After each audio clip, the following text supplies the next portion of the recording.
السلام علیکم شاہ صاحب، یہ آپ کی بات ذرا واضح نہیں ہے، تھوڑی سی کلیئر بات کریں، اتنی جلدی کیا ہے؟ چند سیکنڈ کے اندر آپ نے تیزی میں کوئی بات کہی ہے۔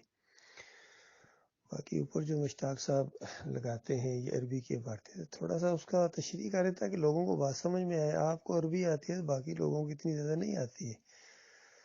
اس میں جو آپ نے یہ علم حاصل کرنے کی فضیلت یہ تحریر لکھی ہے، تو وہ علم جو اللہ کی رضا کے لیے ہوتا ہے، آخرت حاصل کرنے کے لیے ہوتا ہے، ایمان عقیدے کے لیے ہوتا ہے، توحید کو سمجھنے سمجھانے کے لیے ہوتا ہے، قرآن کی دعوت کو سمجھنے سمجھانے کے لیے ہوتا ہے، یہ وہ علم ہے جو جہاد ہے۔ اور ایسا علم حاصل کرنے والے جب نکلتے ہیں اور فرشتے ان کے اوپر اپنے پروں کا سایہ کرتے ہیں، رحمت کی دعائیں کرتے ہیں، یہ وہ علم ہے۔ باقی یہ جو مدرسوں میں کر یہ جو چاہے جامعہ ازہر کے فارغ التحصیل ہوں، یا مدینہ یونیورسٹی کے ہوں، یا دیوبند کے ہوں، یا بریلوی مدرسے کے ہوں، یا جامعہ اشرفیہ کے ہوں، جو بھی ہیں، یہ تو مولوی بن کے نکلتے ہیں شرک کی فیکٹریوں سے، اور پوری زندگی اپنے اس مسلک کا دفاع کرتے ہیں۔ قرآن و حدیث کا دفاع پھر نہیں کریں گے، پوری زندگی اپنے مسلک کا دفاع کریں گے، اپنے مولوی صاحب کا، اپنے استاد کا دفاع کریں گے، اور گویا اپنے علماء اور مشائخ کو انہوں نے اللہ کے علاوہ اپنا رب بنا لیا ہے۔ اور انہی کے بارے میں جو قرآن کی وہ آیات جب اتنی اتخذوا احبارہم و رہبانہم اربابا من دون اللہ، انہوں نے اپنے علماء اور مشائخ کو اللہ کے علاوہ اپنا رب بنا لیا ہے۔ عدی بن حاتم تائی جو یہ کرسچین تھے، بعد میں مسلمان ہوئے تھے، انہوں نے مسئلہ پوچھا کہ نبی صلی اللہ علیہ وآلہ وسلم سے کہ اللہ کے رسول، یہ جو اللہ تعالیٰ ہم لوگوں کے بارے میں، اہل کتاب کے بارے میں کہہ رہا ہے کہ انہوں نے اپنے علماء اور مشائخ کو اپنا رب بنا لیا، ہم نے تو کبھی رب نہیں کہا ان کو۔ تو نبی علیہ السلام نے کہا کہ عدی، کیا ایسا نہیں ہوتا تھا کہ تمہارے پاس جو اللہ کی کتاب تھی وہ کسی چیز کو حرام قرار دے اور تمہارے علماء حلال قرار دیں، یا اللہ کی کتاب حلال قرار دے اور تمہارے علماء اس کو حرام قرار دیں؟ کس کی بات مانتی تھی؟ فتویٰ کس کا چلتا تھا؟ تو فتویٰ تو علماء کا چلتا تھا۔ فرمایا یہی رب ماننا ہے، یہی رب ماننا ہے جو اللہ تعالیٰ کہہ رہا ہے رب بنا لیا، یہی رب ماننا ہے۔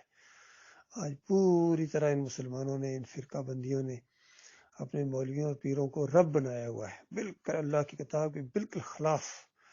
اللہ کی کتاب کہتی ہے مردے نہیں سنتے، ان کے سارے مسالے کہتے ہیں مردے سنتے ہیں، مردے اور سنتے۔ اندازہ اتنی بڑی بات انہوں نے مان لی، اتنی بڑی بات ان جاہلوں نے، ان جانوروں نے مان لی۔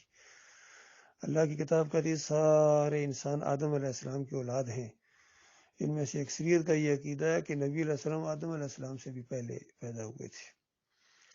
اور بلے شاہ ان کا ایک صوفی ہے، وہ کہتا ہے کہ آدم ہوا کس دا جایا، بلے شاہ کہتا ہے آدم ہوا کس دا جایا، بلا اس سے پہلے آیا۔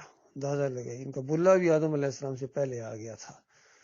اور بعد میں کسی نے تشریح کی کہ اصل میں بلے شاہ جس مقام سے بول رہے ہیں تم سمجھ ہی نہیں پائے ہو۔ میں کہ وہ کون سا مقام تھا جی؟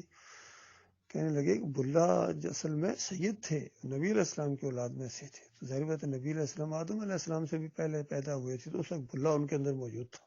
لو جی، یہ ہے ان کا علم، یہ سیکھنے کے لیے مدرسے چلائے جا رہے ہیں، اور تصوف سیکھ رہے ہیں، اور فقہ، اور جناب پتہ نہیں اور یہ کیسے کہتے ہیں بڑے بڑے علوم، یہ فلسفہ جی، اور یہ اور وہ ہے جی، اس طریقے سے بحثیں کرتے ہیں۔ پھر اللہ کی کتاب کہے کہ یہ سارے انسان ہیں، یہ آدم علیہ السلام کی اولاد ہیں، آدم بشر تھے، یہ کہتے ہیں نا جی نبی علیہ السلام نور کے ٹکڑے تھے، اور ان کے بڑے بڑے مجدد الثانی اشرف علی تھانوی اعلیٰ حضرت یہی فلسفہ دیتے ہیں۔ ڈاکٹر اسرار کہتے ہیں کہ بس بشر بھی تھے اور نور بھی تھے، اس نے مسئلہ ہی حل کر دیا۔ تو کوئی اگر کہے کہ یہ سارے اللہ کی باقی گزرے، انہوں نے اللہ کی کتاب کے ساتھ مذاق اڑایا ہے، تو یہ اس کا مذاق بنانا شروع کر دیتے ہیں۔ اللہ کی کتاب کی سائڈ نہیں لیتے ہیں، اپنے علماء کی سائڈ۔ علماء کو کچھ نہ کہا جائے، علماء ہیں جی، بڑے بڑے علماء ہیں جی، چاہے کفر شرک پھیلا پھیلا کے مرے ہوں، پھر بھی ان کی علماء ہیں۔ اسی طرح اللہ کی کتاب اس اجرت کو دین کے بدلے، یعنی یہ دنیا نہ کماؤ، ہر اینگل سے یہ بات کہی گئی ہے۔ تو بتاؤ، ساری دنیا کماتے، اس غلے کے اوپر سب کا اتفاق ہے، سارے مسالک ہیں، یہ نماز پڑھانے کے پیسے لیتے ہیں، اذان دینے کے پیسے لیتے ہیں، اور اس کو بڑا ثواب کا کام سمجھتے ہیں۔ اندازہ لگے اللہ کی کتاب کا انکار دین کا مذاق ان کے لیے ثواب بن گیا۔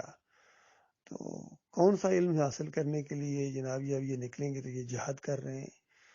ہاں جہاد کر رہے ہیں اپنے مسلک کے راستے میں، اپنے فرقے کے راستے میں. باقی وہ جو اللہ کا دین ہے اس کو تو یہ مانتے ہی نہیں، اس کے ساتھ یہ مذاق کریں انہوں نے جہاد کا کرنا ہے. تو یہ بات ہے ذرا کھول کھول کے بیان کریں ان کا شرک اور کفر. باقی قرآن کو اگر ترجمے کے ساتھ پڑھیں، تھوڑا سمجھ کے پڑھیں، سمجھانے کی کوشش کریں تو ان کو آگ لگ جاتی ہے، ایسے ان کے رنگ پیلے ہو جاتے ہیں اور اس کو فتنہ سمجھتے ہیں، کہتے ہیں یہ کام نہ کرو، یہ فساد کی بات ہے، اس سے فساد پھیل جائے گا. پہلے شاید امن و امان پھیلا ہوا، جو اب قرآن کی بات پیش کریں گے تو فساد پھیل جائے گا. فرعون نے بھی یہی کہا تھا کہ موسیٰ تمہاری بات اگر چلی تو زمین پر فساد برپا ہو جائے گا. دیکھیں یہ اصل فسادی اس ایمان عقیدے کو فساد کہتے ہیں. یہ مسئلہ ہے آج اللہ کے بندوں.